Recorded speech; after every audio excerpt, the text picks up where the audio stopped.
Thank you once again. We will now move on to our next session, styled as a fireside chat on the road to sustainable development goals, transformational roles of corporate social responsibility.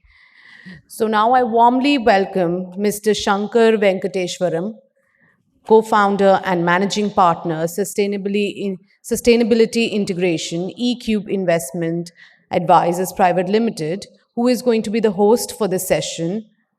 Can you please come on stage, sir?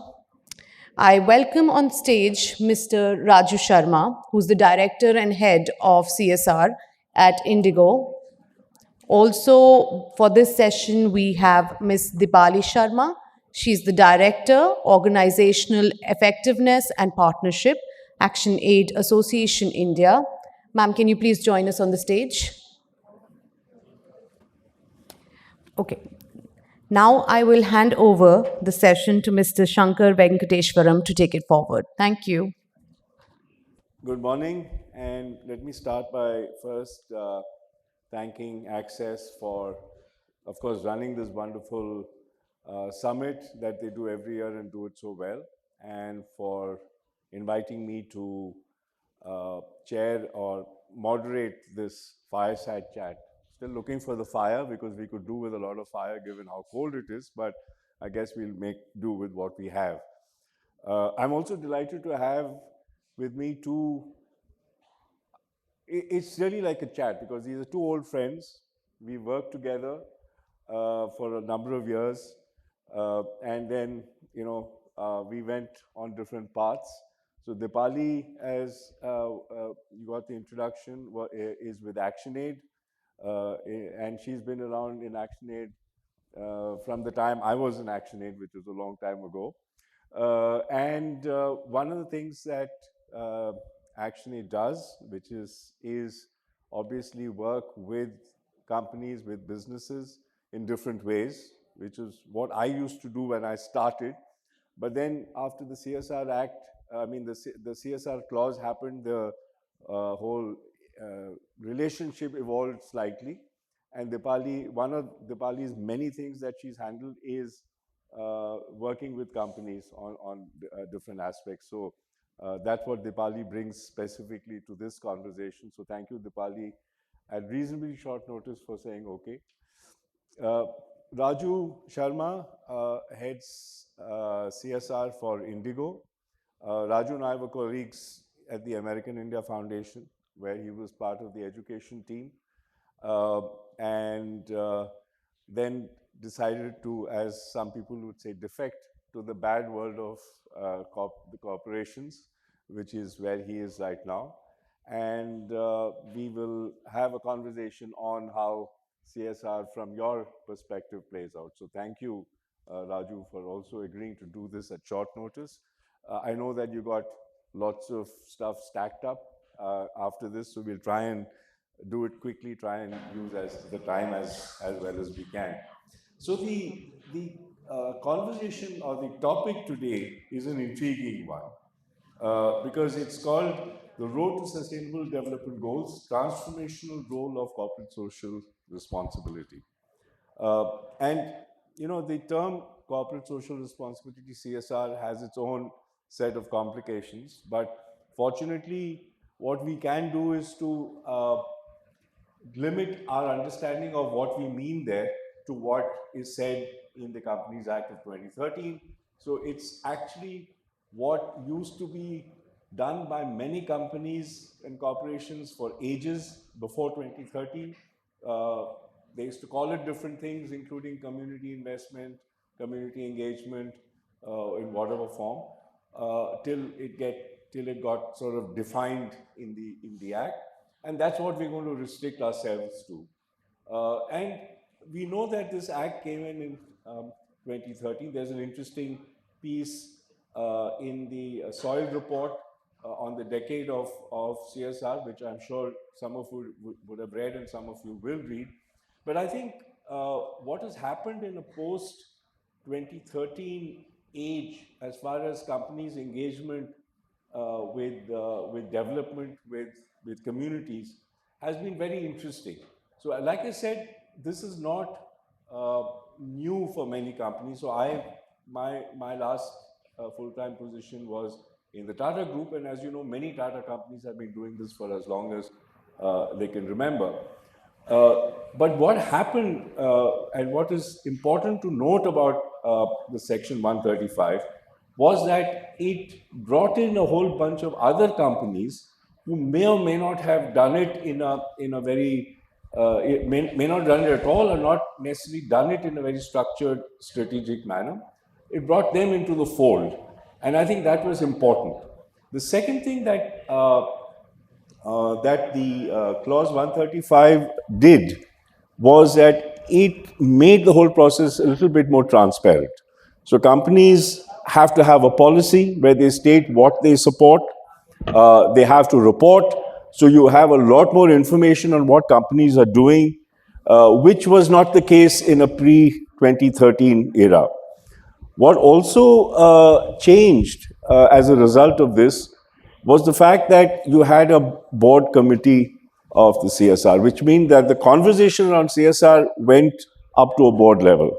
And then you also had a lot more space for development professionals in companies, which wasn't necessarily the case earlier. So there are lots of good things that the Companies Act brought into the practice of CSR, and which has resulted in, for example, the large sums of money that are now available for development. Some estimates are around 25,000 crores per annum. Of course, very small compared to the larger development spends by government. Certainly very small compared to what the sector needs or what the development needs are, but very crucial and increasingly crucial in an era where FCRA is a sort of a Damocles sword hanging on top of you, and therefore the need for Indian resources and Indian sourced funds for your work is important. So I think we are at a very interesting stage in terms of CSR, in terms of its importance, its impact, and therefore the uh, title of this session becomes important because there is a potential for transformational growth. But let's look at the other side of the equation, the SDGs. Now, we are all familiar with it. It's been around for a while, 2015. And I think it's an important document. But what is interesting about the SDGs compared to, for example, its predecessor, the MDGs? The MDGs was a very top-down, UN-built process. And therefore, what came out as goals was very top-down. What made SDGs different was the fact that it was far more stakeholder engaged. So you all had a whole bunch of actors who were involved in development, not just the nation states. You had cities, you had civil society, and importantly, you also had corporations in the room while talking about what the SDGs were. So while the MDGs, the ownership was very limited. For SDGs, the ownership was wider, and it included companies. And therefore, that whole thing makes it very intriguing. So if SDGs are as much created by companies as by anyone else, and CSR is there, you would think that these are natural bedfellows. You would think that this is really how development would pan out going forward. But has it?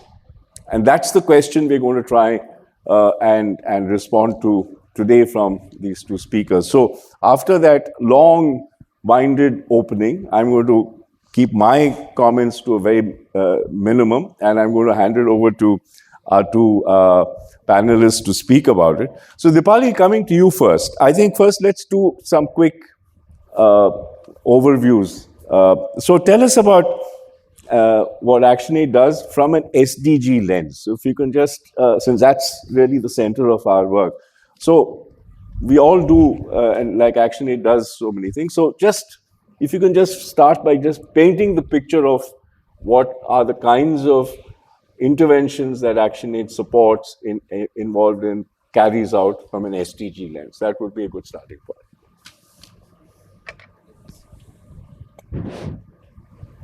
Is it working? Yeah, it Can you is. hear me? Yeah.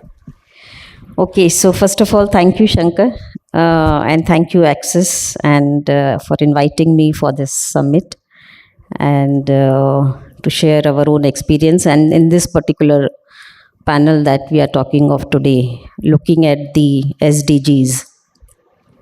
So, to begin with, as you asked, Shankar, ActionAid is a very old organization in India, and we have been here for the last 50 years. And in that sense, yes, much before even the SDGs or the MDGs came in.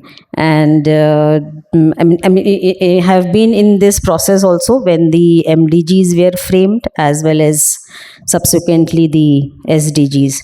So, along with this, I would say that even the approach of ActionAid has evolved. And as you said, you have been also there with us in the early phases of our work. So, if I just can divide it into various phases, so phases of 5 decades now. So, first 10 years, second 10 years, and then now. So, even the period of the MDGs and the SDGs, which is 15 years period. So our approach in that sense has also evolved, and in line with how, as you mentioned, the involvement of different many stakeholders in the whole development agenda. How do we want to see the development, and actually how do we look at development? So for us, that becomes a very important starting point. And how do we look at development? And for us it is from the people's point of view, from the people's perspective, which is where it becomes very important on how people look at development.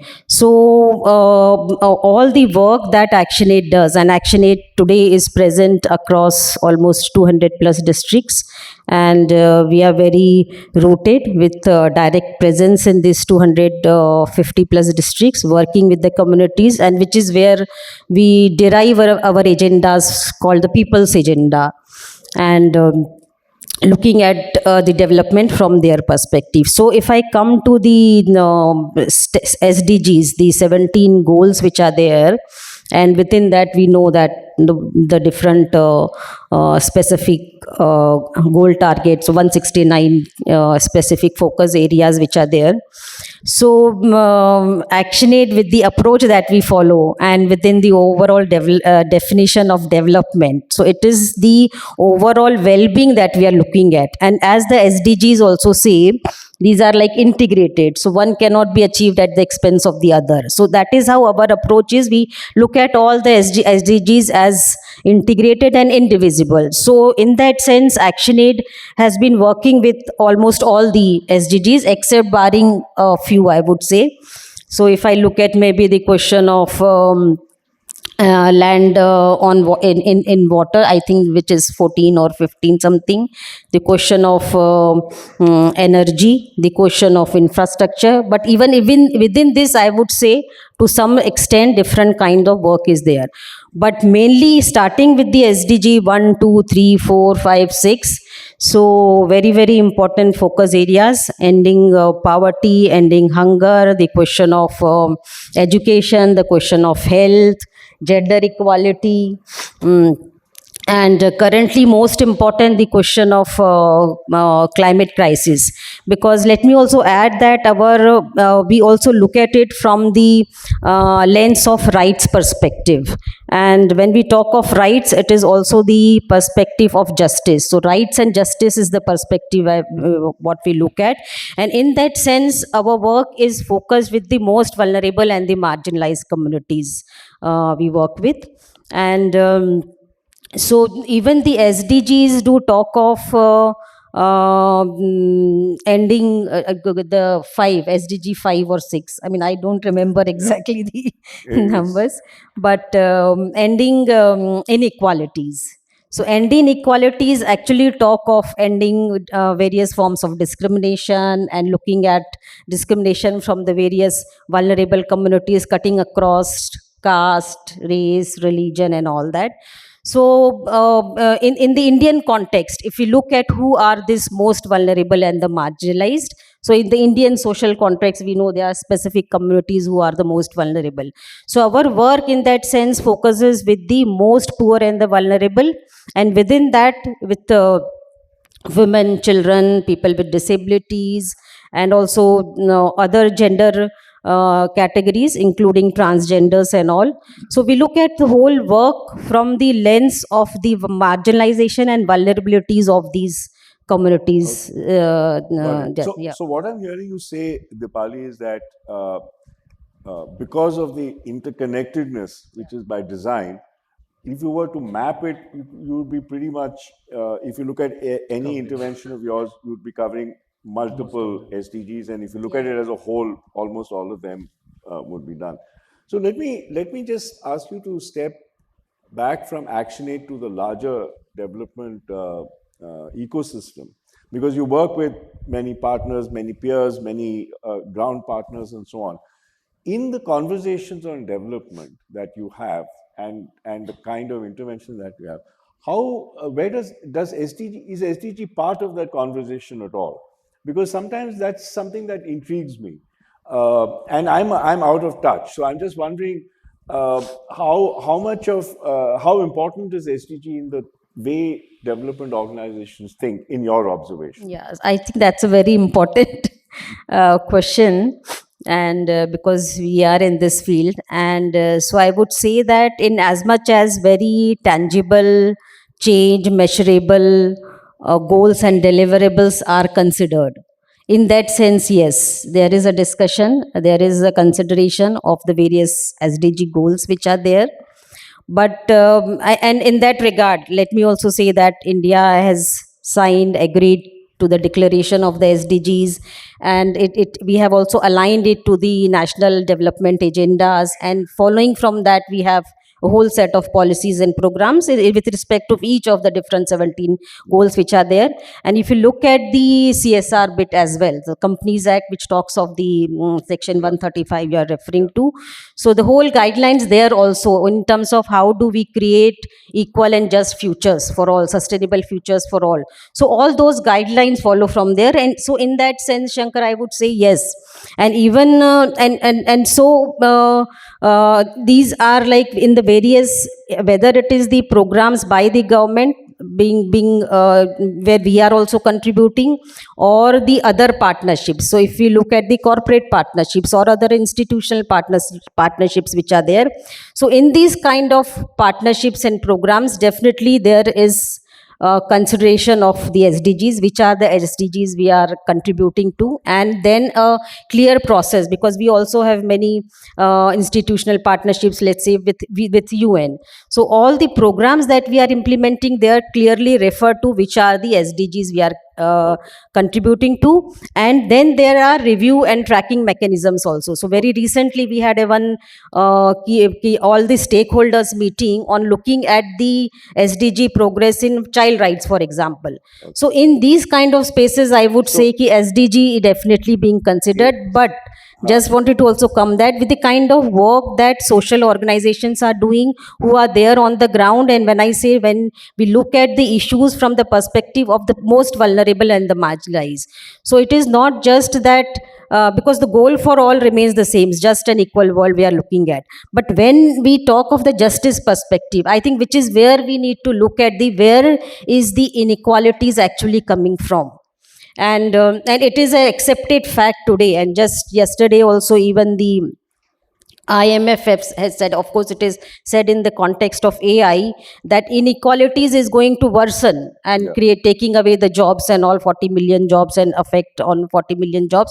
So it is an accepted fact. But where does that inequality is coming from the justice perspective? So whatever the discriminations are happening from injustice which are happening, so that is where it becomes little bit of, I mean, so if I can elaborate that further, because that is the work that we do. So if you look at the question of land, for example, so who is owning, and where does the ownership of people come in that question? If you look at the labor question, So, I mean, if we are talking of all the labor rights, wages, equal wages should be there, social security, all that.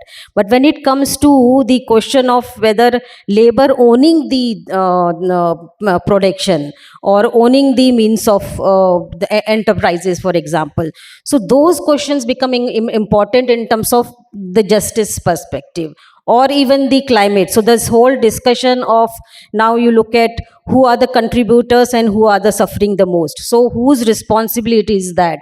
So I mean, in the whole COP discussion, we are looking at common yet differentiated responsibilities.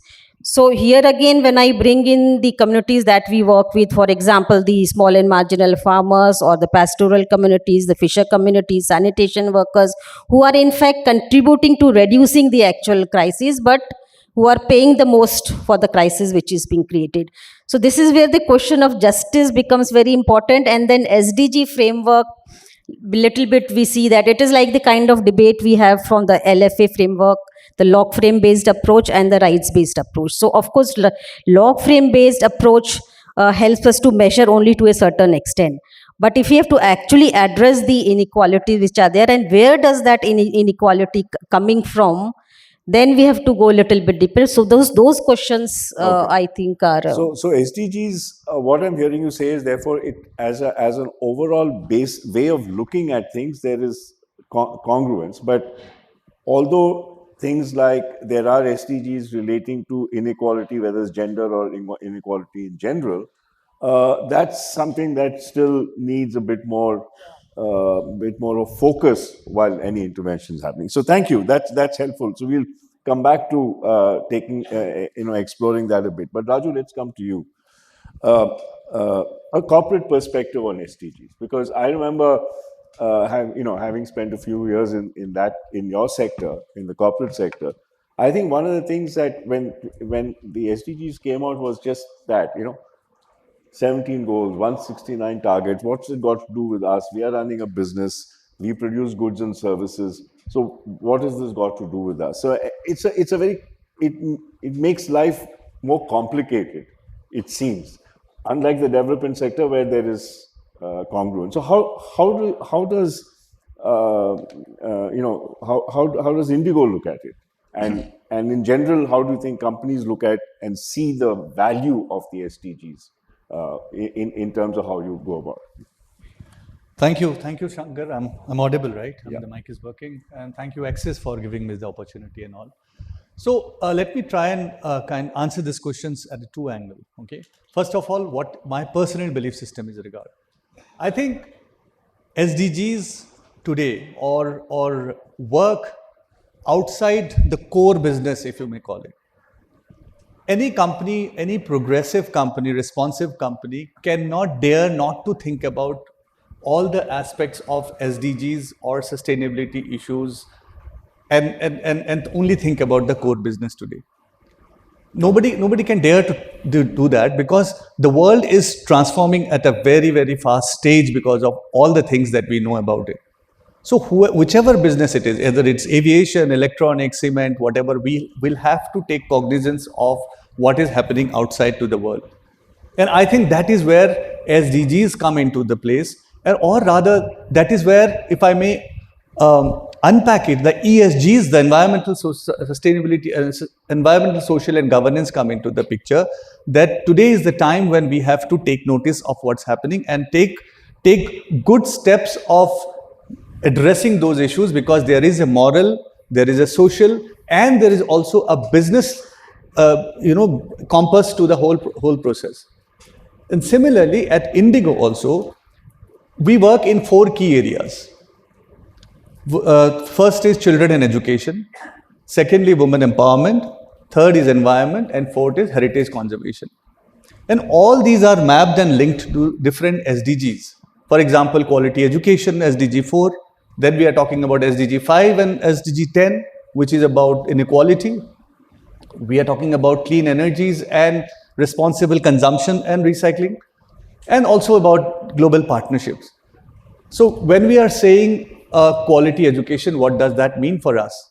We do not want to Shankar, create another parallel structures whatsoever. Wherever we will go, we want to strengthen the existing government systems in whatever way we can, with whatever is contextualized as per the need. So that's number one. Number two is about women empowerment. Now, empowerment, as we all know, is a big, big word. We have been discussing it. But for us, we will start with income enhancement for rural women, and also for enhancement of women of transgenders and other gender minorities. We are saying that let's start with enhancement of income, and that then let's work on being a catalyst to changing power equations within the society. Can we, as corporates, along with the civil society and the NGO partners, can we make this change at a organic level? It will not happen overnight, we all know that, but can we do that? Similarly, on our own, recycling and upcycling kind of products. Just one example, if we say all the seat covers and all the pilot uniforms and cabin crew uniforms that you see, those are changed every 6 to 8 months. All of them now, what we do is upcycling them, and those finished products are sold in the market as an income enhancement opportunities for the rural women. So it is actually leading to that, and the landfills are being prevented from exploding at that level. So, and then heritage conservation is another component of our work. In all these processes, working with partner organizations, big and small, working with the government, working with the civil society, academia, these are out of the process we say. So see, even if Indigo is into the flying business and all, and we will be continue doing that, but this entire work around our sustainability efforts, our CSR, has become quote unquote a part of our working process. And there are several steps that maybe if the opportunity comes, we can elaborate on the way. Sure. So I think that's the context in which Indigo operates, and I think all progressive companies ought to work on those lines. I do not know whether everybody is working, but they ought to take notice of that. So, I mean, that's very interesting and very useful. You talked about the 4 principal SDGs that you focus on. So I have a question that I want to go a little behind that. And it's a question not just you as Indigo, but you meet with other colleagues in the CSR space and, with other companies. So it's also a larger question. Because you have these 17 goals, because development is so complicated and complex and interrelated, as the Pali had said earlier, how do you make these choices of which of these SDGs you want to address most? And a related question, and this is a dilemma that we had in the Tata Group with many of the Tata companies when I was there, is that do you start with the SDG, or do you say this is what I want to do and then map it to SDGs? So both work. You might say that I want to do education and then say, okay, it's SDG 4. Or do you start from saying, let me look at those SDGs and say which are the bits that I could impact in a reasonable way, and then pick them up. So how does this dynamic work in a company? Maybe in a Indigo case, since you're familiar, and maybe speak to us also in a more generic way. I think for us, what has happened is that, see, all the 17 SDGs are important in one way or the other, and everything is intertwined and interlinked. Sure. So there is no discrepancy in that. But then we also have to consider what is it that you believe in that you can make, given the kind of resources, given the kind of human resources, financial resources, and the reach that you have, what do you think will make a profound impact? What is it that you'll be able to make a profound impact in the short and in the long run? We'll have to take a long-term view of all of these programs. Nothing is only for 2 years or 5 years or 6 years. At this point in time, we are thinking about 10 years or 15 years onward, what will happen. So from those, keeping that point in mind, the idea, at least in Indigo, what has happened is that in the boardrooms or in the larger discussions that has happened, each one of us felt what are the core things that comes really that we resonate to each other. Like, for example, education or women empowerment for that matter, or the inclusivity space that we work on today. Working on the transgenders, recruiting different people from different sexual orientation is one of our part, because that really drives something from.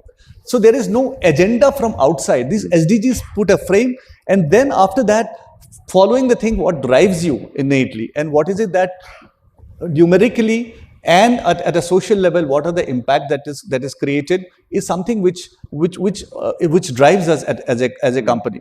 And then last but not the heritage conservation is something which we are in the travel business, so it comes naturally to we go to different places and all of, why don't we also take up the tangible aspects of heritage conservation and also spread awareness about non-tangible aspects. Tomorrow I will be going to Hyderabad, and we are doing a heritage walk over there. The idea is to spread the non-tangible aspects of some of the cities of heritage. We did that in Shillong, we did that in Prayagraj. So it is about also non-tangible aspects of heritage. So there are multiple aspects about it, the values that personally each one of us give, and plus the long-term and the short-term impact that we can, given the kind of resources that we have and given the time frame that we have. I think those are major points of our conversations, and plus the ecosystem that is coming up in the country. Like education is now a fundamental right since the last few years. Women empowerment is something that everybody is talking about equity today. So can we kind of also contribute to that ecosystem? Are some of the pressing, I think, concerns before we. So I think, so in a way, what you're saying is that the SDGs are a good way of reassuring that whatever you're trying to do is contributing to sustainable development. It's not necessarily how you source the ideas of what your CSR needs to be. So there's an interplay between that. So that's interesting to know. And that has been, so my experience has been that, where companies have this view, like you have, that because there is discussions, then you sort of make sure that you're on the sustainable development path by looking at, just checking with the SDGs. But where you're not clear and you're new to it and you're starting off, then SDGs are a good point to say, okay, which of these can I pick up and start? Absolutely. So that's I think interesting to know. So let's now get down to the a bit more granularity on the topic, on the transformational side of it. So Dipali, let me come back to you and ask you whether in the kind of work that you've done with companies and using CSR resources. And that may not be the only resource for an intervention, but talk us through to any intervention where there was a significant role that a company played in terms of being a partner, where which addressed an SDG, and where you can see, if it's not already there, something more transformational happening, and where you feel that the CSR piece was an important element of that. Can you think of any such example? It's a hard question, I know, because it's attribution is often very difficult. But if you can just talk us through that, because that'll just give us a sense of what might be the possibilities over there. Yeah, so thanks for that. But as you said, yes, it is a hard question to actually think of one specific, because we have many partnerships, and most of these, I would say, in a similar kind of budget envelope, kind of. So between 30 to 50 or 70, kind of. So it's not even, so in that sense also I can't compare. If it is some very big partnership and long term partnership, then that would have been a good case point to share here. But as you, so I would little bit then talk more from a general perspective and the experiences that we have had in that regard. And of course, all of these partnerships have helped make a good impact in terms of with the communities that we work with. So to start with, as you rightly mentioned, Shankar, after the Companies Act, Section 135, we have seen a lot of change. So things have really, to a great extent, been kind of, I would say, streamlined in that sense. And so we know, I mean, the best part of that has been that the details are there on the website. So the policies are there on the website of the corporates. And again, what we find very useful is even the projects, kind of projects which are being supported by the corporates are put up there.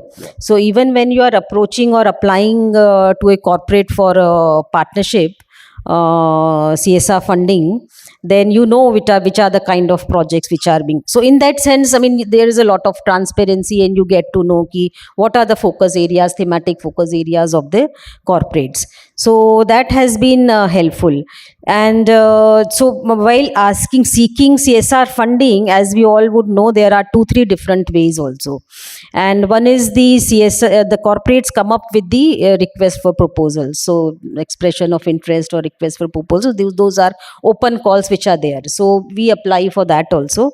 Then there are the intermediaries who ask for proposals. So there are many such big intermediaries today in our context who then approach the NGOs, the social organizations, to submit proposals.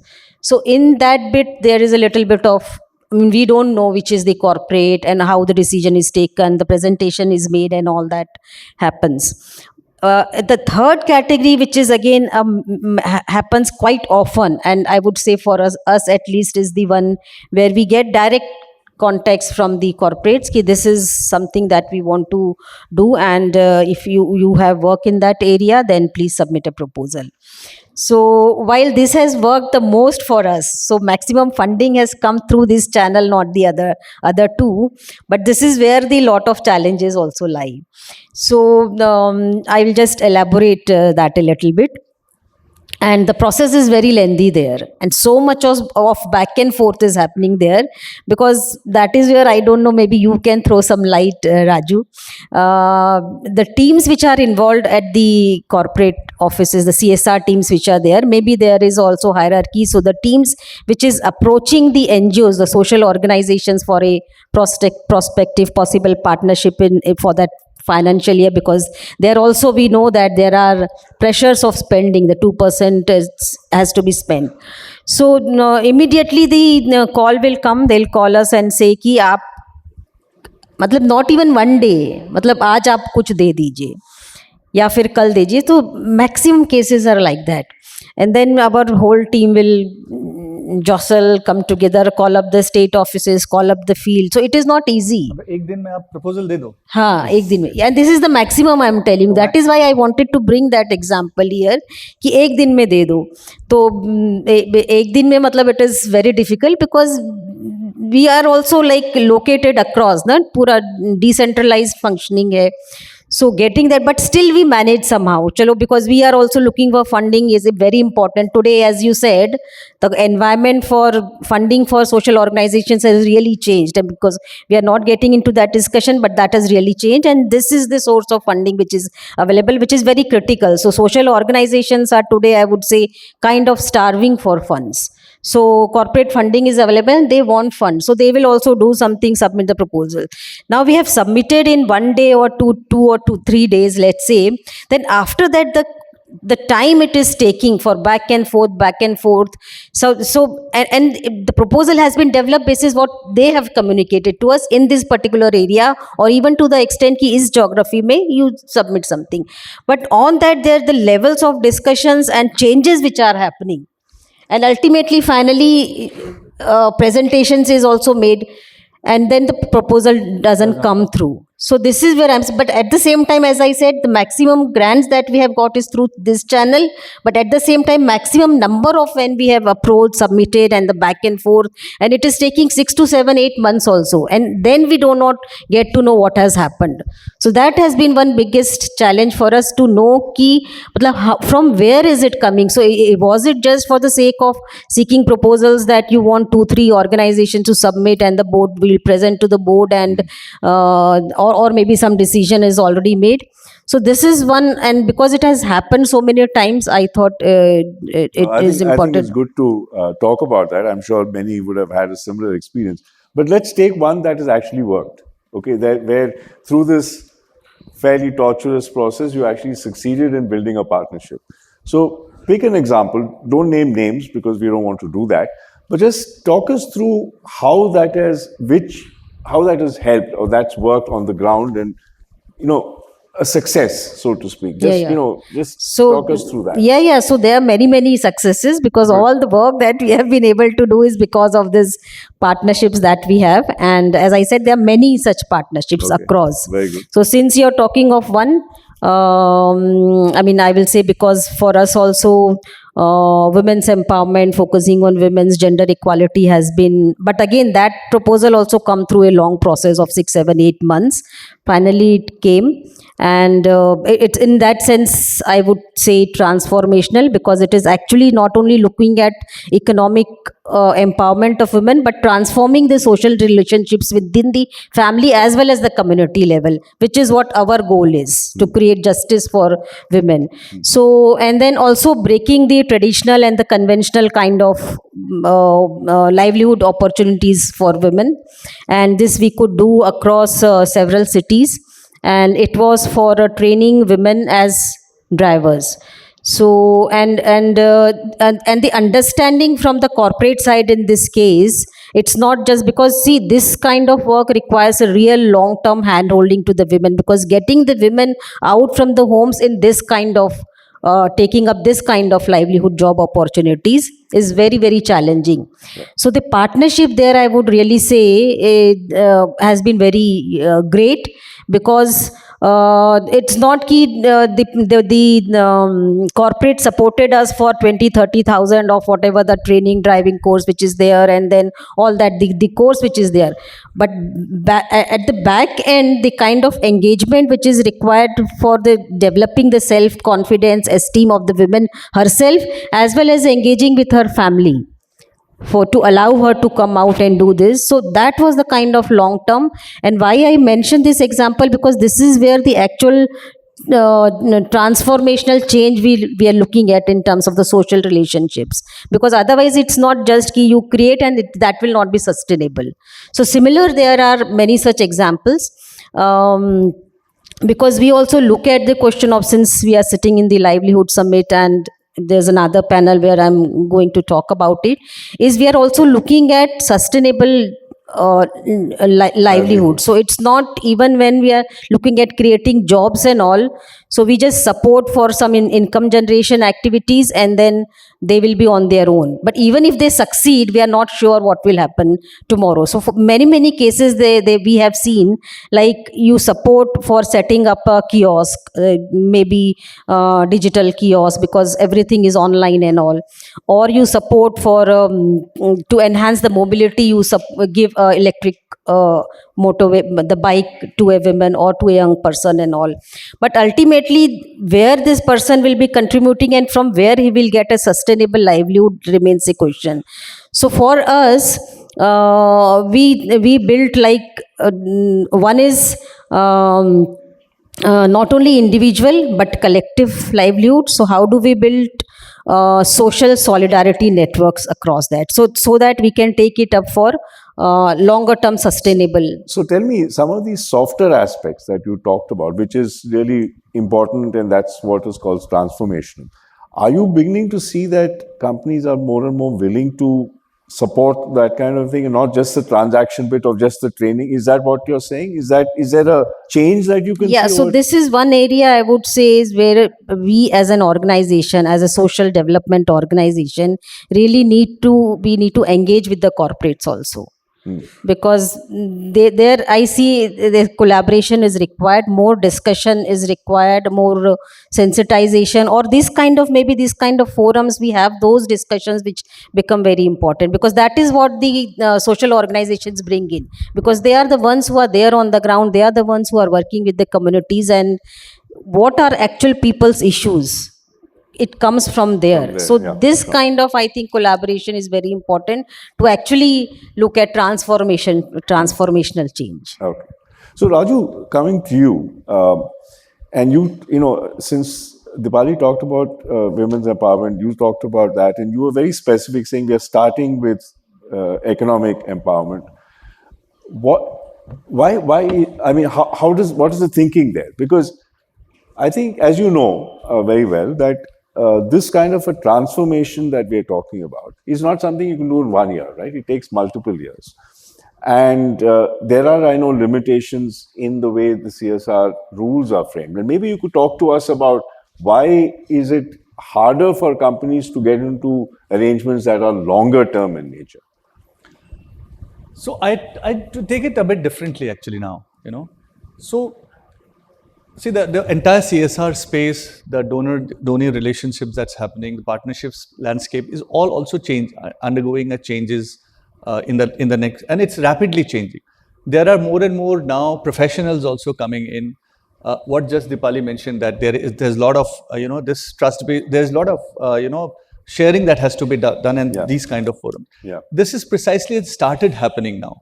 Professionals like us who have got into the CSR space, one of our key job is also to do an internal advocacy with our boards Sure. as to what is development space all about. It's not about the brick and mortar kind of project that aapne ek school bana diya, then the project is over. It is not like that. But development, where even if it's an economic enhancement, is all about a power equation. That change, that knowledge, that information is something that one has to take to the board level, that how the development comes at a later stage in a long-term basis. It's not right now, and I'm talking from Indigo's point of view. Now, what we are looking at, we are graduating to moving to long-term programs, like 3 years, 5 years, and even we are thinking of 7 years. Knowing fully that in the 2 to 3 years, we will start with an economic enhancement. Simultaneously, we will also bring about other paraphernalias of development. Like basic indirect impacts, like a child running, starting to ride a bicycle, maybe an indirect impact. A woman coming out and talking and starting a business on her own, like what is happening in some of our projects in the Northeast. When she is coming up and established a company of our own because of some of the programs that we are doing, these are landmark things, and this is something which we have convinced the board about it. And so, Shankar, what has happened is that you'll be surprised to know Indigo is not supposed to spend CSR money now, because in the last 2 to 3 years, we have reported huge losses because of the COVID. It's only in the last 1 year that we have started making profits and all. Even then, when we have when we don't have a compliance money, Indigo's board has given us CSR funds to continue programs which we started pre-COVID, and also starts some of the programs. So the changes have started happening also at the board level. There is more understanding about the concept, and each of us, the civil society, NGOs, the corporates, all of us need to have this kind of quote unquote the trust-based relationship to explain to things to people at the larger level. Okay.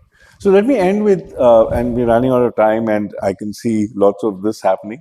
So just let's end with an example, that your favorite example from Indigo, where you felt that there is potentially a transformation already happened or happening in any of your CSR. Two examples I can just quote from only last week I was in Assam and Meghalaya, where we started our project with 1,500 rural women who were small farmers, who were very micro farmers, doing king chili, pepper, and turmeric on a household level. Today, we have collectivized them. After 2 to 3 years, we have been able to collectivize them, link them with the market, formed a company of these women, and now the women are getting market linkages, and they have also started value addition of their products and started selling it to the market. And now we will gradually exit after another 2 years of the program. So we want to bring about the sustainability plans. No project is sustainable for us. It's the process which are sustainable. So we need to, create such ecosystem that they are able to stand on their own feet and have their economically and socially independent. That's the program that I'm very proud of, and we've seen the example there. A second program which we just started around 6 months ago is a program working on the employment opportunities for transgenders and other sexual minorities down south in Coimbatore, where we have kind of trained them on different vocations to undertake this thing. So I'm sure there are lots of examples, but these two programs stand up to me that things are happening, and it will happen in greater details later. Great. So that's wonderful. So I think the the ingredients for transformational change is from what both of you have said. There are many, but I think you've pointed to two of them which are very important. One is to stay the long term, because it's not something that can happen very quickly. The second is that it's not just the hard stuff that is there. There's a lot of soft stuff. There's a lot of behavioral change. There's a lot of advocacy. All of that is also required.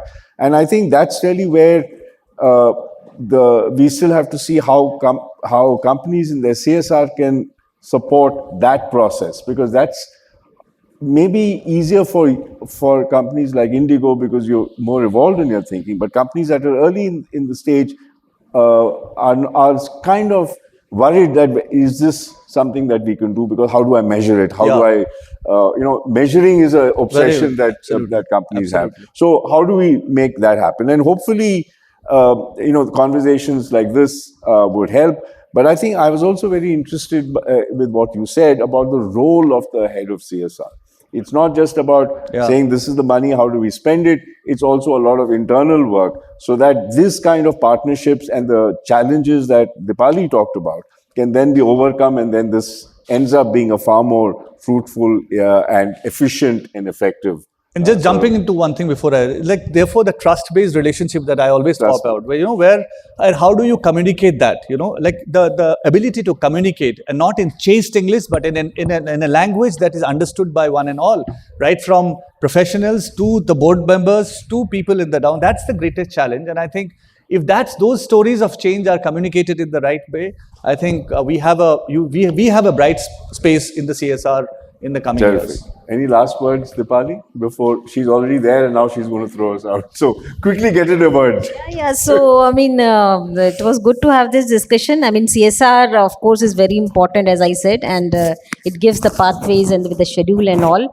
But with the corporate, since we are that is the session here, I would really like to say that we need to move beyond from there also. And actually, the whole idea of business and human rights and the corporate accountability question. So, across the entire value chain, how do we actually look in? So, guidelines and all are there, but how do we actually look at implementing those in spirit and letter on the ground is very important. Wonderful. Dipali, Raju, thank you very much. Thank you, Access, and thank you all for your time. I want to thank you, Mr. Shankar Venkateshwaram, and the speakers for the insightful discussion. And you dwelled into the challenges and the barriers that are faced by these corporations, especially during COVID. And we all know it was very, very hard for us to sustain. And I think what I understood is that consistency is also very, very important for people who get these funds and grants and get these opportunities from corporations like Indigo. Thank you so much. And we would like to now present a little token of our gratitude to the panelists.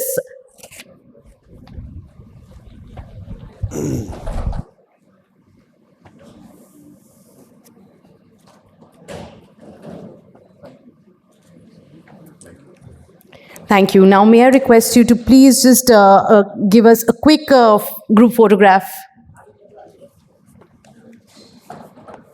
Please, yeah, thank you.